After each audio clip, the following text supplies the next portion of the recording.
Chef VIP. Chef VIP came about, I want to say 4 years ago when I was working at Gladys Nice Chicken and Waffles.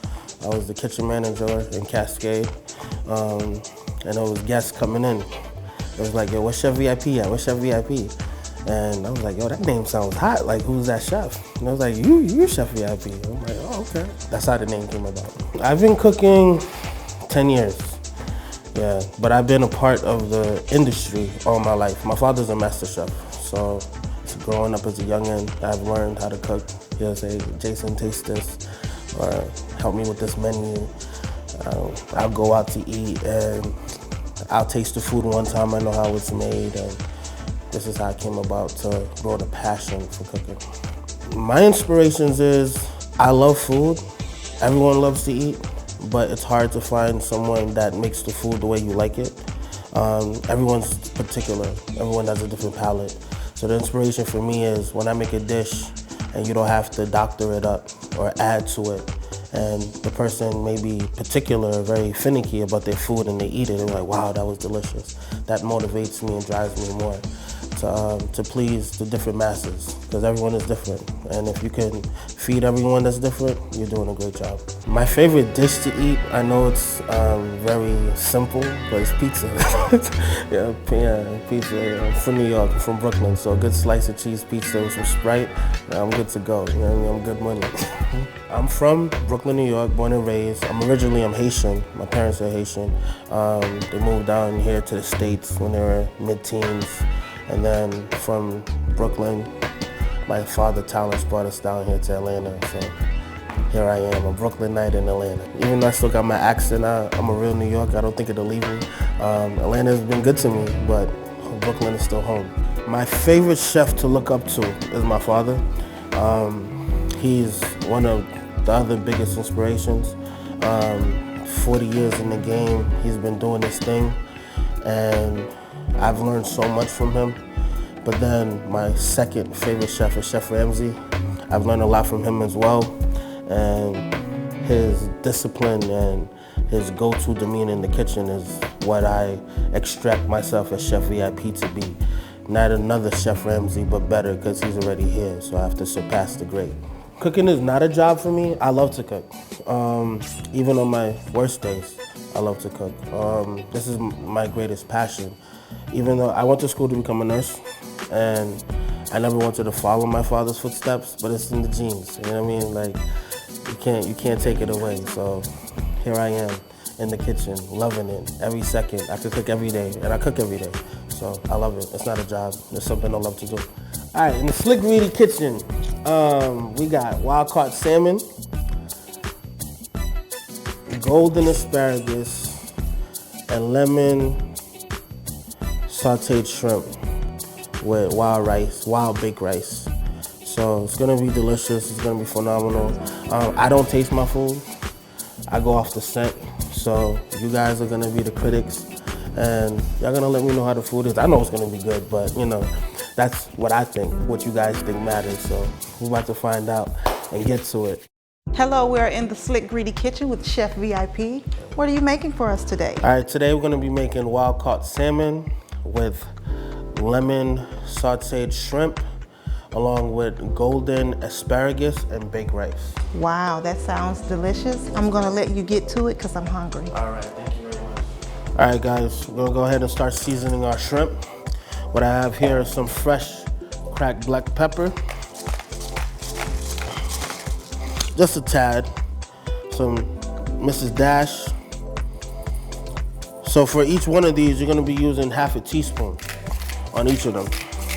A little bit of kosher salt, some scallions, fresh lemon. And then we're gonna toss this baby. And now I'm gonna saute them.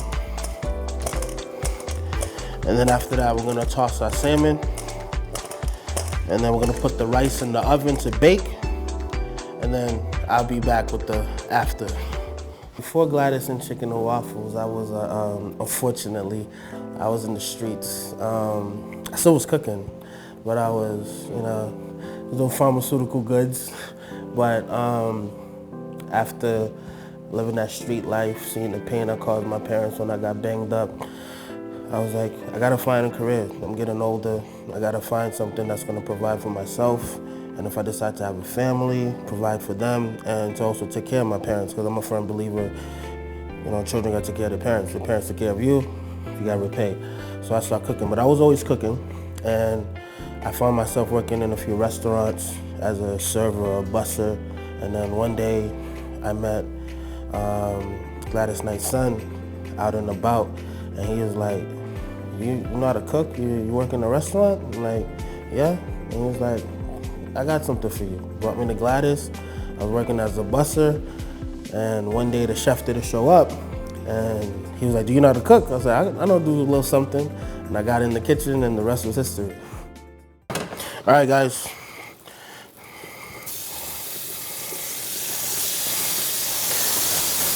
So you want to cook it evenly on both sides. Get that good brown coat on there. It smells so good.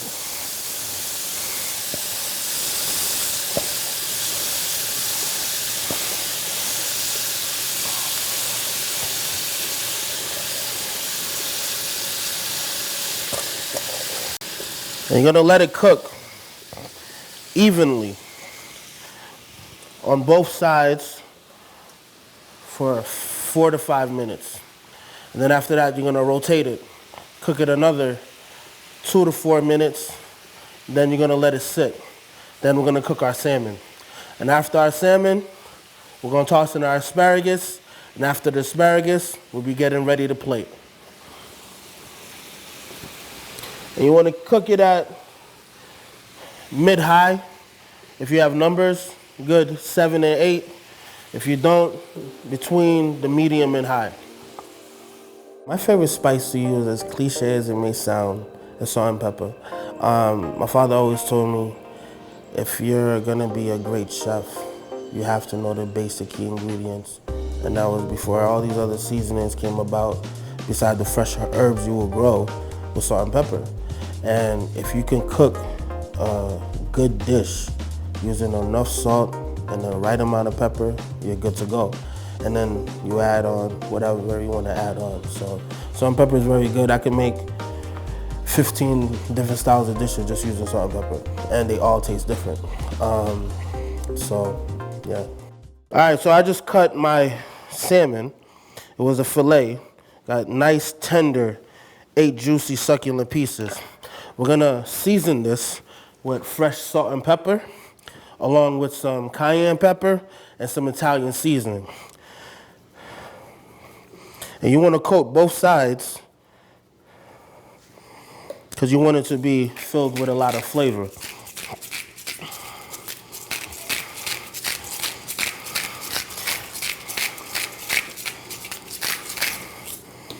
The fresh pepper. We already cooked our shrimp, and we put the shrimp to the side to cook, well, to cool down, rather, forgive me. We just put our shrimp to the side to cool off, because after I pan sear the salmon, it's going into the oven. After it comes out the oven, I'm tossing the shrimp one more time, and I'm gonna plate it with the rice, with the salmon, and the asparagus. The water is ready for me, as you can hear it in the background.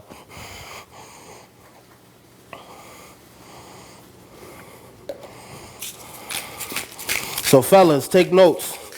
You got a nice lady you want to feed? This is the dish right here.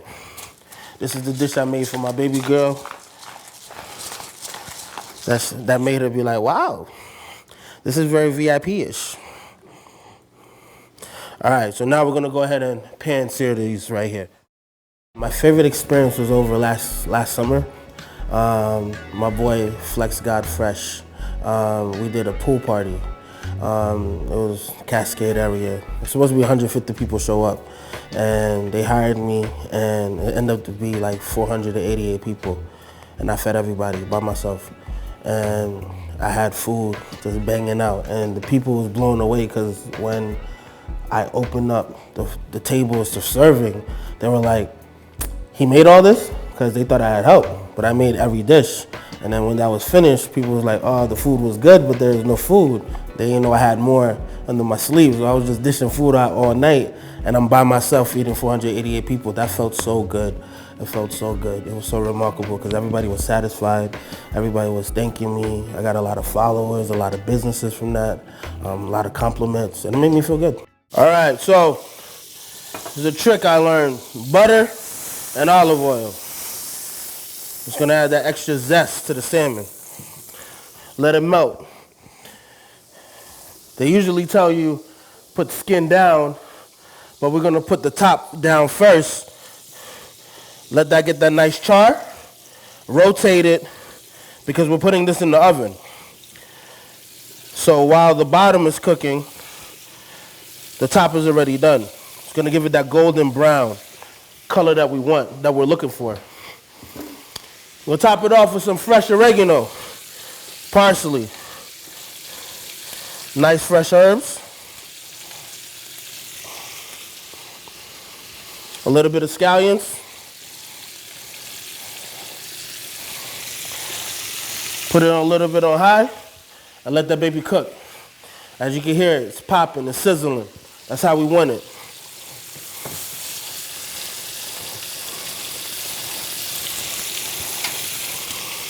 So, you see that nice color? That juicy color right there is what we want. Let it cook some more. Because when I put this in the oven, it's gonna be very moist. It's gonna melt like butter. I even give you a spoon on purpose to eat with it to show you how tender it is. So I'm gonna go ahead and flip my salmon. I got that nice char that I want on every piece. So delicate, smells so delicious.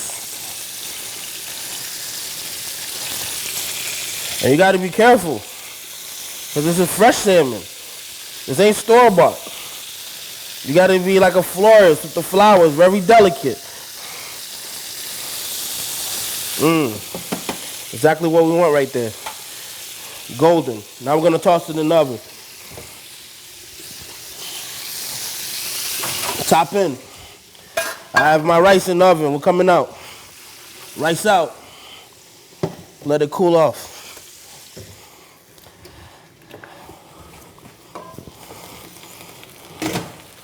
Now, we're ready for the asparagus.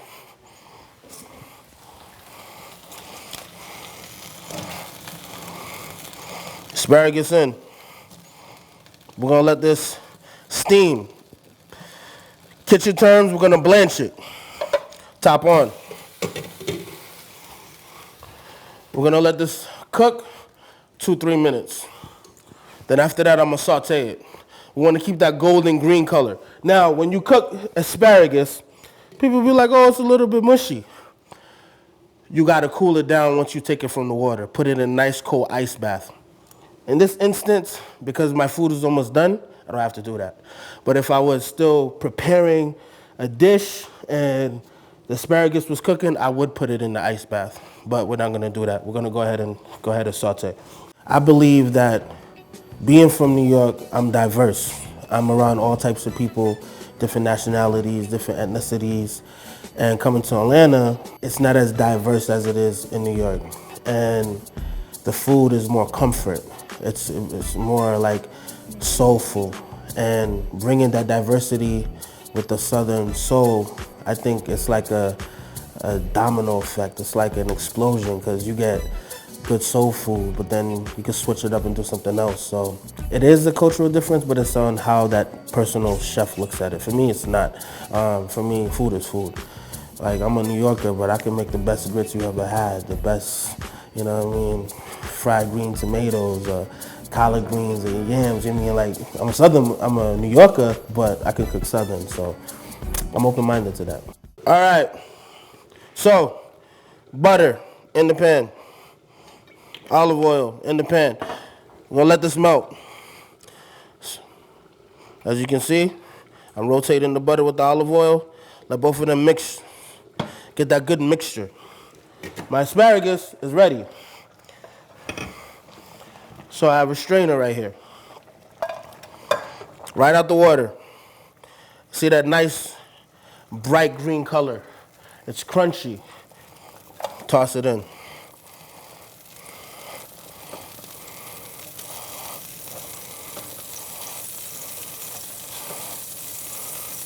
The pan's ready. You hear it sizzling. Strain your excess water off the asparagus right in the pan.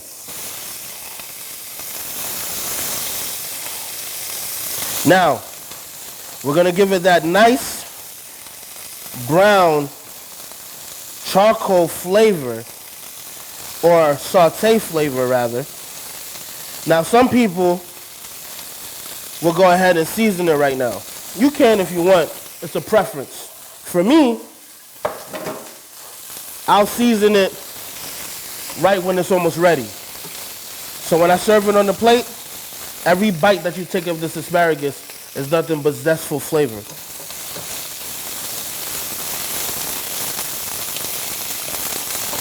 Now right now, my salmon is almost finished. You want to leave it in the oven temperature of 415. Let it cook 6 to 8 minutes. But being that my pieces were so thick, I'm gonna let it cook for 10 minutes.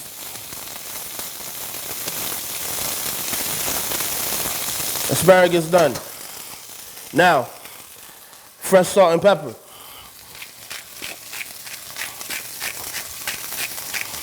The equivalent to this is 1 teaspoon.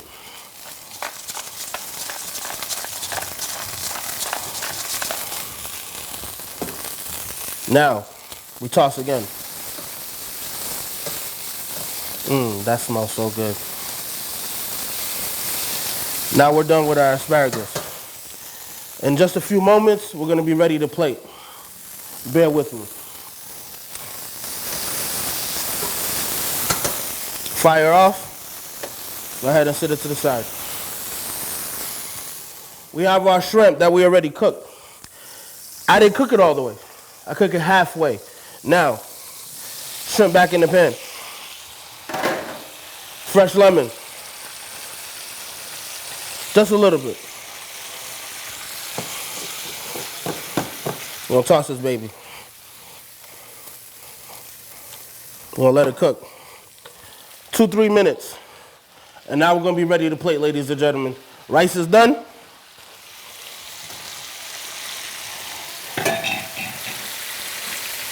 Salmon coming out, 2 minutes. I used to taste my food when I was working in the restaurant, but then I started gaining too much weight. And every time I'm trying to lose weight, it just get bigger and bigger. And then when I be hungry, I don't taste so much throughout the day. I don't really got an appetite. So the more I start getting better at cooking, I start going off the scent of the food. Because I use fresh herbs and ingredients, my scent palette, it just opens up and I'm like, okay, I know this is gonna taste good. But I also know what to put in the food to make it taste good. And you know, my boss, my girlfriend, Monet, what's up, baby? She's my taster. She's my test taster. And then she'll let me know. She's like, okay, it's good. Or it's a little too salty or it's a little too spicy. But majority of the time it's always good. So that lets me know, like, keep it up. Because I think it's different, because most chefs taste their food. I don't. Sound like it's almost ready. Yes, ma'am, it is almost ready. Salmon coming out. Oh now, my God. Look at that beautiful texture right there. I am so excited. Everything is done. Now, we're gonna go ahead and start plating. Okay, and this is the rice? This is the rice. And you bake the rice? Yes, ma'am, I bake the rice. Gives the rice a little bit more fluffy and delicious texture for me. Okay. And that's basmati rice. Basmati rice. Yep. Salmon.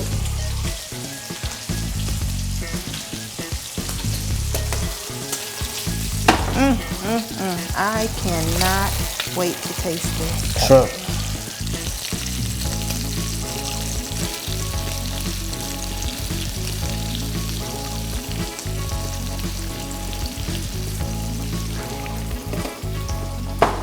Asparagus.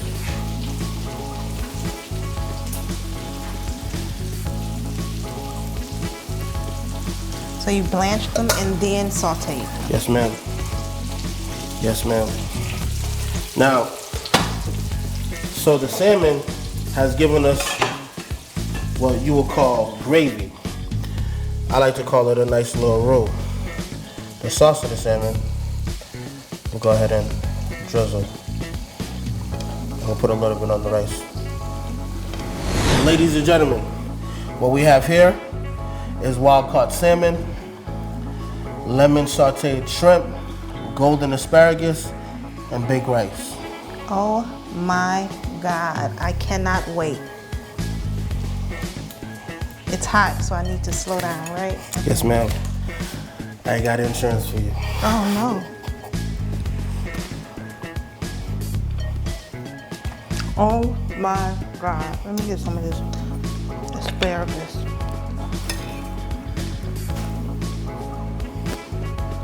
I still have a crunch. This is delicious. Oh, listen, we are here in the Slick Greedy Kitchen with Chef VIP. Yes, ma'am. This is delicious, but just don't take my word for it. We have some crew members here. They're gonna try it as well. Well, I chose this just to make because I woke up this morning and I was trying to decide what I was gonna make. And then when I went outside, I'm like, I feel so good. I feel like I need to be on the beach or something. I need some fish in my life. So we got the salmon, you know what I mean? We have to go get the fresh salmon, the fresh shrimp. I don't do frozen. I don't do canned goods. Everything is fresh. My man. Yeah, we're gonna give you a taste of the sea today. The next step for me is take Chef VIP around the world, man. I want to dominate Atlanta. There's a lot of talented chefs, and I want to work with those who are willing to work. Like, we could collaborate, just like artists make music together. I think if me and another dope chef got together, we did a banging event. Like, me and the Slick Greedy chef, we just banged it out together. Or me and like Chef Ramsay, we got together and we did something. And then take Chef VIP around the world, let him know that, yeah, I'm out here and I'm a beast and I'm coming for heads and I'm whipping it up in the kitchen, you know what I mean? Yeah. This concludes another episode of Chef Conversation with Chef VIP in the Slick Greedy Kitchen. Good times, good people, good food.